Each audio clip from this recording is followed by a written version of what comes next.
এ কোন বাংলাদেশ? টপ অর্ডারে ব্যাটাররা একে একে ব্যর্থ।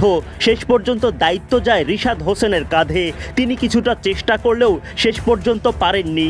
ইতিহাস গড়ল যুক্তরাষ্ট্র। প্রথম ম্যাচটা যখন ইউএস এর বিপক্ষে বাংলাদেশ পরাজিত হয়, সেই পরাজয়ের পর অনেকেই বলার চেষ্টা করেছিল, অনেকেই ট্রল করেছিল যে বাংলাদেশের স্টার্টটা এবার হয়তো অনেকটা হয়েছে আর্জেন্টিনার দিকে। হাতুরু সিং এ নাজমুল হোসেন শান্তর দল ঘুরে বালি দিয়েছে। বাংলাদেশ দলকে ডুবানোর ক্ষেত্রে যেভাবে ক্যাপ্টেন সামনে থেকে নেতৃত্ব দিয়েছেন, বাংলাদেশ দলকে ডুবানোর ক্ষেত্রে বিভিন্ন ফরম্যাটে বাংলাদেশে হেড কোচ যেভাবে দায়িত্বশীল ভূমিকা নিয়ে নেতৃত্ব দিয়ে যাচ্ছেন। আসসালামু আলাইকুম সুপ্রিয় দর্শক বন্ধুরা, অবশেষে যুক্তরাষ্ট্রের সাথে লজ্জাজনক হারে সিরিজ হারলো বাংলাদেশ।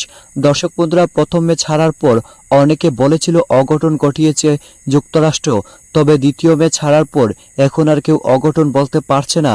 এটাই হচ্ছে বাংলাদেশ ক্রিকেটের বর্তমানের চিত্র। দর্শক বন্ধুরা, এমন চিত্র দেখে এবার যেন বাংলাদেশের ক্রিকেট ভক্তরা হতাশ হয়ে পড়েছে। সেই সাথে বাংলাদেশ ক্রিকেটে এক যেন লজ্জার পাহাড় জন্ম দিয়েছে, যেখানে বাংলাদেশের ক্রিকেট ভক্তরাও লজ্জিত, তবে বাংলাদেশের ক্রিকেটাররা কতটুকু লজ্জিত সেটা যেন এখনো বোঝা যাচ্ছে না। দর্শক বন্ধুরা, এবার সেই সকল বিষয়গুলোকে কেন্দ্র করে আপনাদের মাঝে অত্যন্ত চমৎকার কিছু ভিডিও তুলে ধরেছি। আপনারা সেই সকল ভিডিওগুলো দেখলে অবশ্যই বুঝতে পারবেন আসলে বাংলাদেশের ক্রিকেট কোথায় গিয়েছে এবং কোথায় যাবে সেটা যেন এখন বলা মুশকিল হয়ে পড়ছে। তো দর্শক বন্ধুরা, চলুন আমরা রিয়াসাত আজমের সেই সকল আলোচনাগুলো শুনে নেই।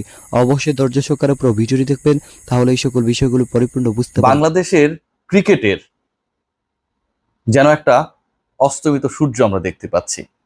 বাংলাদেশের ক্রিকেটটা একসময় ছিল এমন একটা সিচুয়েশনে যখন আমরা সবকিছু জয় করতে চাইতাম। বাংলাদেশের ক্রিকেটটা একটা সময় এমন একটা অবস্থায় ছিল যখন আমরা প্রশ্ন করতাম কোচকে, ক্যাপ্টেনকে, টিম ম্যানেজমেন্টকে, বিসিবি বসদের যে বাংলাদেশ ওয়ার্ল্ড সার্কিটে কবে চ্যাম্পিয়ন হবে। বাংলাদেশের সেই ক্রিকেটের সেই টকবকে সূর্য এখন যেন মেঘে ঢাকা। প্রথম ম্যাচটা যখন ইউএস এর বিপক্ষে বাংলাদেশ পরাজিত হয়, সেই পরাজয়ের পর অনেকেই বলার চেষ্টা করেছিল, অনেকেই ট্রল করেছিল যে বাংলাদেশের স্টার্টটা এবার হয়তো অনেকটা হয়েছে আর্জেন্টিনার মতো।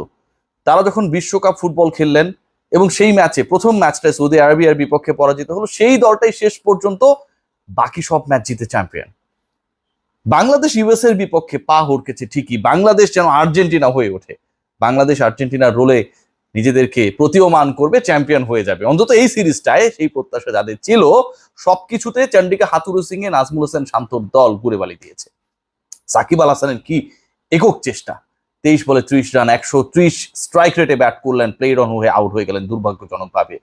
এই একমাত্র সাকিব আল হাসান ছাড়া বাংলাদেশ দল যেভাবে আজ ডুবেছে, বাংলাদেশ দলকে ডুবানোর ক্ষেত্রে যেভাবে ক্যাপ্টেন সামনে থেকে নেতৃত্ব দিয়েছেন, বাংলাদেশ দলকে ডুবানোর ক্ষেত্রে বিভিন্ন ফরম্যাটে বাংলাদেশে হেড কোচ যেভাবে দায়িত্বশীল ভূমিকা নিয়ে নেতৃত্ব দিয়ে যাচ্ছেন, এবং বাংলাদেশ ক্রিকেট বোর্ড এই বিতর্কিত কোচকে যেভাবে এখনো বহাল রেখেছে, এর থেকে দুঃখজনক আর কি হতে পারে।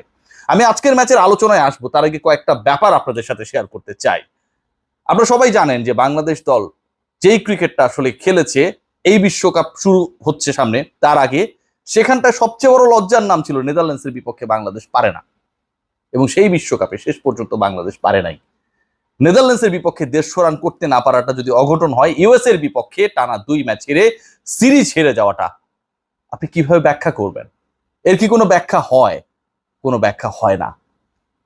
বাংলাদেশ দল ইউএস এর বিপক্ষে সিরিজ হেরে যায়।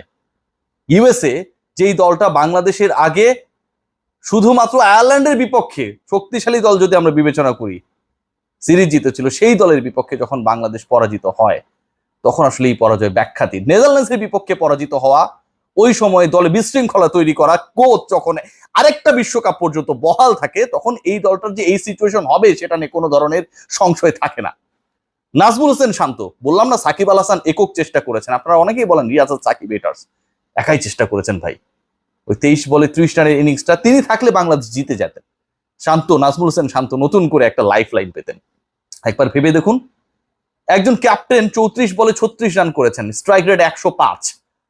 অনেকেই বলবেন আগের দিনের থেকে অনেক ভালো করেছেন, আগের দিন 27 স্ট্রাইক রেটে ব্যাট করেছিলেন, টেস্ট মন্থ টেস্ট, এদিন তো 105, 100+ স্ট্রাইক রেটে ব্যাট করেছেন নাজমুল হোসেন শান্ত।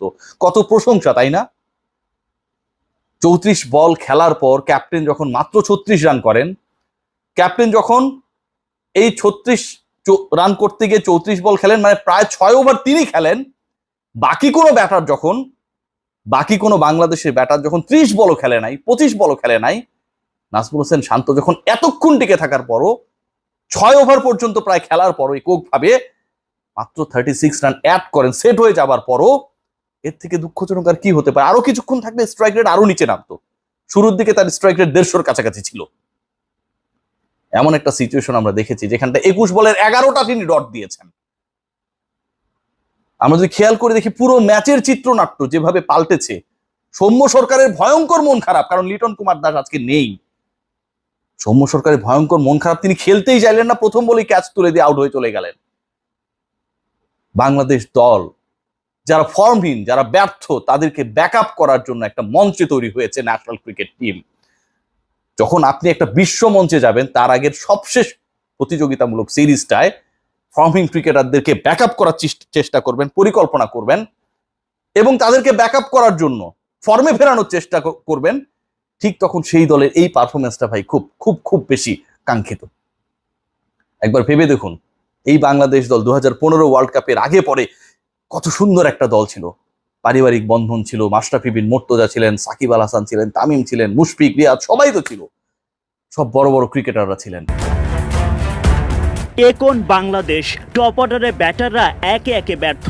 শেষ পর্যন্ত দায়িত্ব যায় রিশাদ হোসেনের কাঁধে। তিনি কিছুটা চেষ্টা করলেও শেষ পর্যন্ত পারেননি।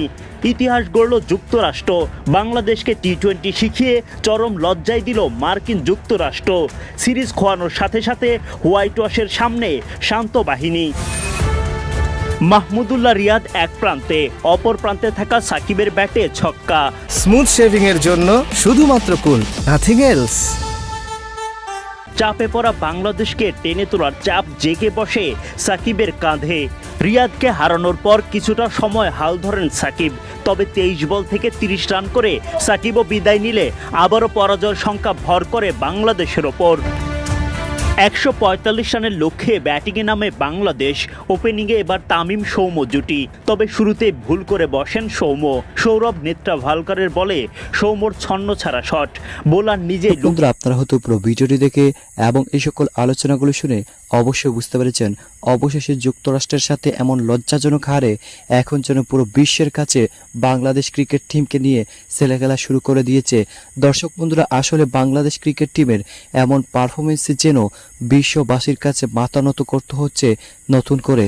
যেখানে বাংলাদেশ ক্রিকেট অনেক এগিয়ে গিয়েছিল, কিন্তু বর্তমানে বাংলাদেশ ক্রিকেটের এমন বেহাল দশা যেন অত্যন্ত দুঃখজনক। দর্শক বন্ধুরা, যেখানে শান্ত ক্যাপ্টেন্সি। তো দর্শক বন্ধুরা, আপনারা পুরো ভিডিওটি দেখে এবং এই সকল আলোচনাগুলো শুনে আপনাদের কাছে কী মনে হয়েছে অবশ্যই কমেন্ট করে জানিয়ে দিবেন। তো দর্শক বন্ধুরা, ভালো থাকুন, সুস্থ থাকুন। আল্লাহ হাফিজ। আসসালামু আলাইকুম ওয়া রাহমাতুল্লাহি।